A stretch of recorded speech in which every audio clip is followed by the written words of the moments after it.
celebration.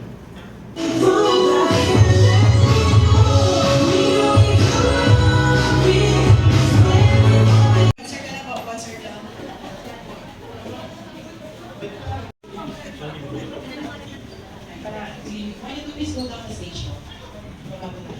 And then, please. So, for example, anong ituturo mo kayo ng deaf? Yan, nandiyan sa police. Anong activity po yun? Anong lecture po niya about? So, kanina BGC.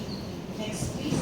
So, as I said, it is a language originated and developed and used by the people deaf. Which, as you said earlier, it is just like any other language. So, may rules for FSL, may structures, may variations.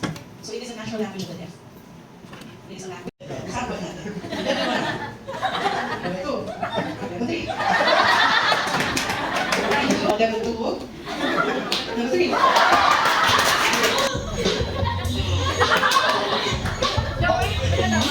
Nakatayo po yung letter K, nakababa yung letter P.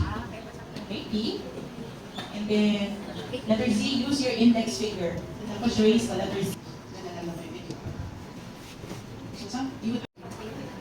Next is, please sign slowly. Okay, dahan-dahan sa pag-signs.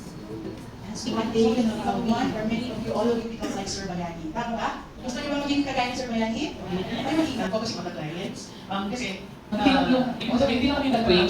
Ay, sasama sa training ng sa MPA for the year, na kailangan makadagdag sa inyo pag nakita kasi pag pinahagan tayo mag-hard. Nung ano po kasi, kaya kami tinatawag na ng MPA. Hindi lang po dito sa card, kundi po sa kanya there are sessions or there are parang meetings na may mga trainings or meron pong mga tinuturo sa kanila. Let's see, for example, okay. And again, certificate of recognition, same citation. War, not from love.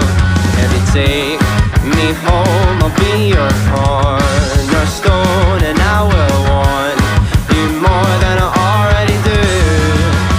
Yes, I need to, so I don't with my hand. It's just like saying I goes to hell.